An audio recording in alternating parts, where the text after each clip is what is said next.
Hi friends, welcome to another brand new episode. ഇന്ന് നമ്മൾ പൊറോട്ടയെ കുറിച്ച് തന്നെയാണ് പറയാൻ പോകുന്നത്. പലപ്പോഴും തമാശയ്ക്കാണെങ്കിലും പറഞ്ഞു കേട്ടുള്ള ഒരു ഡയലോഗാണ് പൊറോട്ട തൊണ്ടയിൽ കുടുങ്ങി എന്നുള്ളത്. കുടുങ്ങുക എന്നുള്ളൊരു വാക്കാണ് നമ്മൾ ഇതിൽ വളരെ ശ്രദ്ധിക്കാനുള്ളത്. I had parotta stuck in my throat എന്നാണ് പറയുക.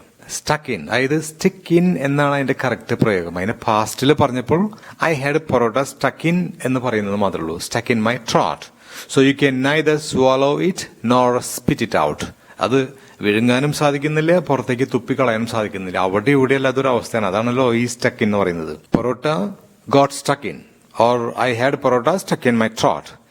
ഇതേ പ്രയോഗം തന്നെ പലപ്പോഴും നമ്മൾ ഇമോഷണലി ഡിസ്റ്റർബ്ഡ് ആകുമ്പോൾ ഒന്നും പറയാൻ പറ്റാതെ വാക്കുകൾ തൊണ്ടയിൽ കുരുങ്ങി കിടക്കും. അതിനെ നമുക്ക് പറയാം ഇതേ വാക്ക് ഉപയോഗിച്ചിട്ട് തന്നെയാണ്, words stuck in my throat എന്ന്. When I try to speak the words stuck in my throat. ഇപ്പൊ വേർഡ്സ് മാത്രമൊന്നുമല്ല, sometimes food or a pill is also stuck in our throat. ഭക്ഷണ പദാർത്ഥങ്ങൾ പോലെ തന്നെ പിൽ, നമ്മൾ കഴിക്കുന്ന ഗുളിക, പിൽസ് ഒക്കെ ഇല്ലേ, അതും ഒരു പക്ഷെ തൊണ്ടയിൽ കുടുങ്ങാം. അതിനെയാണ് നമ്മൾ പറയുന്നത് a pill is stuck in my throat എന്ന്. അടുത്തത് നമ്മൾ പറയുന്നത് ഞാൻ ആകെ പെട്ട് കിടക്കുകയാണെന്ന് പറയും ചില സമയത്ത്. അതിന് നല്ല ബ്യൂട്ടിഫുൾ ഇംഗ്ലീഷിൽ പറയാം I am stuck in traffic jam എന്ന് പറയാ. അതിപ്പോ ട്രാഫിക് ജാം തന്നെ ആവണമെന്നില്ല. നമ്മളിപ്പോ ചെളി, മഡ് എന്ന് പറയില്ലേ, ചെളി പോലുള്ള സ്ഥലങ്ങളിലൊക്കെ, പാടത്തൊക്കെ നടക്കാൻ പറ്റാതെ ബുദ്ധിമുട്ടേറിയ ഇത്തരം സ്ഥലങ്ങളിലൊക്കെ പെട്ട് കഴിഞ്ഞാലും പറയാം I am stuck in mud എന്ന് പറയാം. ഇതേപോലെ സ്റ്റക്ക് ഇൻ മനോഹരമായി പറയുന്ന മറ്റൊരു പ്രയോഗമാണ്. ചില ആളുകൾ ചില വ്യക്തികളുമായിട്ട് അങ്ങ് പ്രേമബദ്ധത്തിൽ അങ്ങ് പെട്ടുപോകും. അതിനും സ്റ്റക്ക് ഇൻ തന്നെ പറയാം.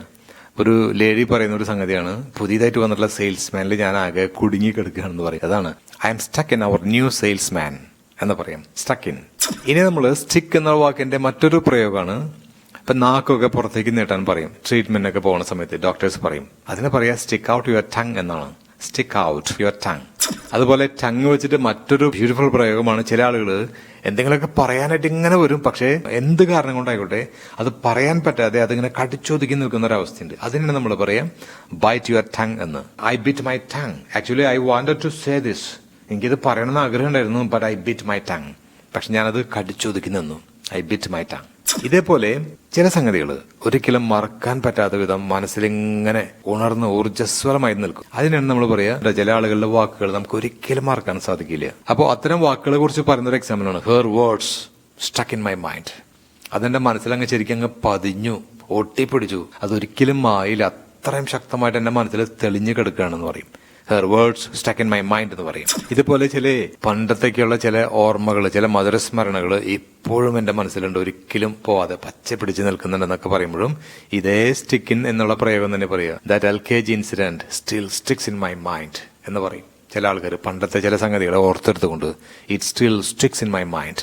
അതുപോലെ മറ്റൊരു പ്രയോഗമാണ് സ്റ്റിക്ക് ടു യുവർ ഗ്രൗണ്ട് എന്ന് പറയും. പറഞ്ഞതിൽ ഉറച്ചു നിൽക്കാനും ബുദ്ധിമുട്ടേറിയ സാഹചര്യങ്ങളിലും പിടിച്ചു നിൽക്കാനും പറയുന്ന ഒരു പ്രയോഗമാണ് സ്റ്റിക്ക് ടു ഇറ്റ് എന്ന്. സാഹചര്യം എന്തോ ആയിക്കോട്ടെ, നിങ്ങൾ പറഞ്ഞ വാക്ക് എന്തോ ആയിക്കോട്ടെ, അതിൽ ഉറച്ചു നിൽക്കുക, പിടിവിടരുത്. സ്റ്റിക്ക് ടു ഇറ്റ് എന്ന് പറയും. അപ്പൊ രണ്ട് സെൻസ് ഉണ്ട്. നിങ്ങൾ പറഞ്ഞ വാക്കിൽ ഉറച്ചു നിൽക്കണം, അതിന് പറയാം സ്റ്റിക്ക് ടു യുവർ വേർഡ്സ് എന്ന് പറയാം. അതുപോലെ തന്നെ ബുദ്ധിമുട്ടേറിയ സാഹചര്യമാണെങ്കിലും പിടിച്ചു നിൽക്കാൻ പറയും. അതിനെ പറയും ഇംഗ്ലീഷിൽ പറയും ഇതാണ് പറയാ don't give up, stick to it if you want to become successful. വിജയിക്കണമെങ്കിൽ നിങ്ങൾ പിന്തുടരുന്ന, ഫോളോ ചെയ്യുന്ന മേഖല ഏതായാലും അതിൽ കൃത്യമായിട്ട് സിസ്റ്റമാറ്റിക് ആയിട്ട് അതിലിങ്ങനെ പിടിച്ചു നിൽക്കാനുള്ള കഴിവുണ്ടാവണം. എങ്കിൽ മാത്രമേ നമുക്ക് ആ ഏത് മേഖലയാണെങ്കിലും വിജയിക്കാൻ സാധിക്കൂ. ഇതിനെയാണ് നമ്മൾ പേഴ്സണാലിറ്റി ഡെവലപ്മെന്റ് ട്രെയിനിങ്ങിലൊക്കെ സ്റ്റിക്കബിലിറ്റി എന്ന് പറയുന്ന ഒരു ക്വാളിറ്റി ആയിട്ട് പ്രൊജക്ട് ചെയ്ത് പറയുന്നത്. Stickability. So you should have the quality called stickability if you really want to become successful in any field. അതുപോലെ സ്റ്റിക്ക് ടു യുവർ ഗൺസ് എന്ന് പറഞ്ഞു കഴിഞ്ഞാലും ഇത് തന്നെയാണ് അർത്ഥം. നിങ്ങൾ പറഞ്ഞ വാക്കിൽ നിങ്ങളുടെ നിലപാടിൽ ഉറച്ചു നിൽക്കണം. അതിനെ പറയുന്ന പ്രയോഗമാണ് സ്റ്റിക്ക് ടു യുവർ ഗൺസ് എന്ന്. No matter what I will stick to my guns. എന്ത് സംഭവിച്ചു കഴിഞ്ഞാലും ഞാൻ പറഞ്ഞ വാക്കിൽ ഉറച്ചു നിൽക്കും. അതിനെയാണ് നമ്മൾ no matter what. No matter what എന്ന് പറഞ്ഞു കഴിഞ്ഞാൽ മനസ്സിലായില്ലേ, എന്ത് സംഭവിച്ചാലും വേണ്ടില്ല, ആര് എന്ത് പറഞ്ഞാലും വേണ്ടില്ല. അതിനൊക്കെ നമ്മൾ ഷോർട്ടായിട്ട് ഇംഗ്ലീഷിൽ പറയുന്നതാണ് no matter what. Actually no matter what happens എന്നാണ് അതിന്റെ ഫുൾ ഫോം. പക്ഷെ നമ്മൾ സ്പോക്കൺ സ്റ്റൈലിൽ പറയുമ്പോൾ നോ മാറ്റർ വാട്ട് അത്ര മതി. No matter what I will stick to my guns. ഇങ്ങനെയാണ് അതിന് ഇംഗ്ലീഷിൽ പറയുക. അതുപോലെ മറ്റൊരു മനോഹരമായിട്ടുള്ള ഒരു പ്രയോഗമാണ്. ചില സമയത്ത് നമ്മൾ പറയില്ലേ, അത് മതിയല്ലോ, അത് മതിയാവും എന്ന് പറയും. അത് മതിയാവും, നമ്മുടെ പർപ്പസിന് അത് മതി എന്ന് പറയുമ്പോൾ ദാറ്റ് വിൽ ഡു എന്ന് പറയാം. ഇപ്പൊ എൻ്റെ ഒരു ബെസ്റ്റ് എക്സാമ്പിൾ ഞാൻ ചോദിക്കാം. ഇപ്പൊ ക്ലാസ് ഒക്കെ എടുത്തുകൊണ്ടിരിക്കുന്ന സമയത്ത് ചില സമയത്ത് നമ്മൾ പറയും ആരുടെ കയ്യിലെങ്കിലും ഒരു പേന ഉണ്ടോ എടുക്കാൻ വേണ്ടിയിട്ട് ഒന്ന് എഴുതാൻ വേണ്ടിയിട്ടും ചോദിക്കും. അപ്പൊ ഒരു പേന കയ്യിൽ പൊന്തിച്ചിട്ട് ഒരു കുട്ടി പറയും ഇത് മതിയോ സാർ എന്ന് ചോദിക്കും.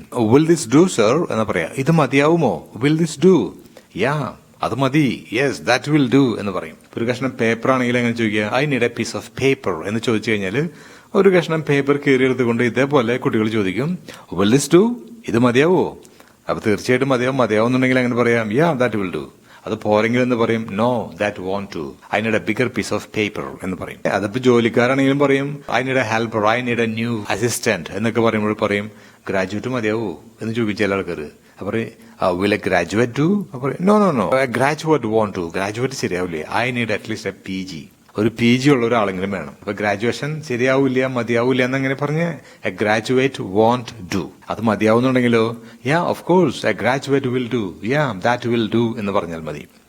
എങ്കിൽ ഏറ്റവും രസകരമായിട്ടുള്ള കാര്യം അത് മതിയാവും എന്നുള്ളതിന്റെ ഇംഗ്ലീഷ് ഇപ്പൊ മനസ്സിലായി ദാറ്റ് വിൽ ഡു. പക്ഷെ ഇത് തന്നെ അല്പം ഭാവം ചേഞ്ച് ചെയ്ത് ഇത്തിരി വാണിങ് അല്ലെങ്കിൽ ഒരു ഭീഷണി പോലെ നമുക്ക് പറയാം. മതിയാക്ക് എന്നൊക്കെ പറയില്ലേ ചില ആളുകളുടെ ചില പ്രവൃത്തി കാണുമ്പോൾ നമ്മൾ പറയും. സംഭാഷണം കേൾക്കുമ്പോഴൊക്കെ പറയും മതിയാക്ക് നിർത്ത് എന്ന് പറയില്ലേ? അതിനും ഇതേ പ്രയോഗം തന്നെ പറയാ that will do. Okay that will do. Fine, I got the message. എനിക്ക് മനസ്സിലായി, കാര്യങ്ങളൊക്കെ മനസ്സിലായി. Now stop it, enough, that will do. ഒരേ പ്രയോഗത്തിന് തന്നെ മനോഹരമായിട്ടുള്ള 2 തലങ്ങൾ കിട്ടി. Alright, okay fine. നെക്സ്റ്റ് നോക്കൂ. I couldn't hold my laughter. എനിക്ക് എന്റെ ചിരി പിടിച്ചൊതുക്കാൻ പറ്റിയില്ല. I couldn't hold my laughter back എന്നും പറയാം കേട്ടോ. ബാക്ക് എന്നുള്ള വാക്കടക്കം ചേർത്തും പറയാം, ഇല്ലെങ്കിലും കുഴപ്പമൊന്നുമില്ല. ഇത് തന്നെ വേറൊരു സ്റ്റൈലിൽ പറഞ്ഞ് വേറൊരു സ്ട്രക്ചർ ഉണ്ട് ഇതിനെ മാറ്റി പറയാൻ വേണ്ടിട്ട്. ഐ കുഡന്റ് ഹെൽപ്പ് ലാഫിംഗ് എന്ന് പറയാം. എനിക്ക് ചിരിക്കാതിരിക്കാൻ കഴിഞ്ഞില്ല, സാധിച്ചില്ല. ദാറ്റ് മീൻസ് ഞാൻ ചിരിച്ചു പോയി. ചെയ്യാതിരിക്കാൻ പറ്റിയില്ല, ദാറ്റ് മീൻസ് ചെയ്തു പോയി എന്നുള്ളൊരു സെൻസിൽ പറയുന്നതാണ്. ഇതും ഞാൻ പറഞ്ഞു നമ്മുടെ സ്പോക്കൺ സ്ട്രക്ചറുകളിലൊക്കെ ഇത്തരം സംഗതികൾ വിശദമായിട്ട് നമ്മൾ വരുന്നതാണ്. എങ്കിലും ഒന്ന് പറഞ്ഞു മാത്രം. അപ്പൊ എനിക്ക് പരാതി പറയാതിരിക്കാൻ സാധിച്ചില്ല എന്ന് പറയുകയാണെങ്കിൽ എങ്ങനെ പറയും? കാരണം സർവീസ് അത്ര മോശമായിരുന്നു. The service was not up to the mark. അതൊരു സ്റ്റാൻഡേർഡ് നിലവാരത്തിനൊത്ത സർവീസ് ആയിരുന്നില്ല ആ ഹോട്ടലിന്റെ അല്ലെങ്കിൽ ആ ലോഡ്ജിന്റെ. സോ ഞാൻ പരാതിപ്പെട്ടു, എനിക്ക് പരാതി പറയാതിരിക്കാൻ സാധിച്ചില്ല. I couldn't help complaining. അതുപോലെ തന്നെ ജോലി സ്ഥലത്ത് ഉദ്ദേശിക്കുന്ന നല്ല ട്രീറ്റ്മെന്റ് കിട്ടിയില്ല. അപ്പൊ എനിക്ക് റിസൈൻ ചെയ്യാതിരിക്കാൻ പറ്റിയില്ല, അത്ര മോശം ട്രീറ്റ്മെന്റ് ആയിരുന്നു. ഉദ്ദേശിച്ച പോലുള്ള ടേംസ് ആൻഡ് കണ്ടീഷൻ പ്രകാരമുള്ള സാലറിയോ മറ്റു പെർക്സ് എന്ന് പറയും മറ്റുള്ള സംഗതികളൊന്നും എനിക്ക് തന്നില്ല. So I resigned. I mean I couldn't help resigning. Resign ചെയ്യാതിരിക്കുവാൻ സാധിച്ചില്ല. അതിന്റെ അർത്ഥം ഞാൻ റിസൈൻ ചെയ്തു എന്ന് തന്നെ. ഇതിനും ഇത് തന്നെ പറയാൻ പറ്റും. ഇനി ഒരു 2-3 ചെറുകിട സംഗതികൾ, ചെറിയ ചെറിയ ചില പ്രയോഗങ്ങള്. ചില സിനിമയിലൊക്കെ നമ്മൾ കേട്ടില്ലേ, മേക്കപ്പിനൊക്കെ ഒരു പരിധി ഇല്ലേ ദാസ എന്ന് പറയുന്ന പോലെ there is a limit to everything my dear. എല്ലാത്തിനും ഒരു പരിധിയൊക്കെ ഉണ്ട് കേട്ടോ എന്ന് പറയില്ലേ, അതിനാണ് ഇംഗ്ലീഷിൽ there is a limit to everything. പിന്നെ I've been out since morning. I've been out since morning. ഞാൻ രാവിലെ മുതൽ പുറത്താണ്. അതിനെയാണ് നമ്മൾ I've been out since morning എന്ന് പറയുന്നത്. പിന്നെ ചില സമയത്ത് നമ്മൾ മറ്റു ചില ആളുകാരെ കുറിച്ച് അല്പം ദേഷ്യത്തിൽ പറയുന്നൊരു ഡയലോഗാണ്, why do you trouble yourself? നീ എന്തിനാ ഇങ്ങനെ എന്റെ കാര്യത്തിൽ ഇങ്ങനെ ഇത്ര ബുദ്ധിമുട്ടുന്നത്? അതിന് നമ്മൾ ഇഷ്ടക്കേട് കാണിക്കുന്ന ഒരു പ്രയോഗമാണ് why do you trouble yourself? I know how to sort out my things. എന്റെ കാര്യങ്ങൾ നോക്കാൻ എനിക്കറിയാം. Don't trouble yourself. നീ അതിനെക്കുറിച്ച് ബേജാറാവണ്ട, വിഷമിക്കണ്ട എന്നൊക്കെ പറയുന്നതാണ് why do you trouble yourself. ഇനി ഏറ്റവും അവസാനം ഇന്നത്തെ എപ്പിസോഡിൽ നമ്മൾ പറയുന്ന ഒരു വാക്കാണ് ഡോണ്ട് മംബിൾ. ദാറ്റ് മീൻസ് ചില ആളുകൾ കൃത്യമായിട്ട് വ്യക്തതയോടുകൂടി സംസാരിക്കാതെ ഇങ്ങനെ പെറുപെറുക്കും. അതിനാണ് മംബിൾ എന്ന് പറയുന്നത്. അപ്പൊ നമ്മളത് കേൾക്കുമ്പോൾ പറയും സ്റ്റോപ്പ് മംബിളിംഗ്, ഡോണ്ട് മംബിൾ.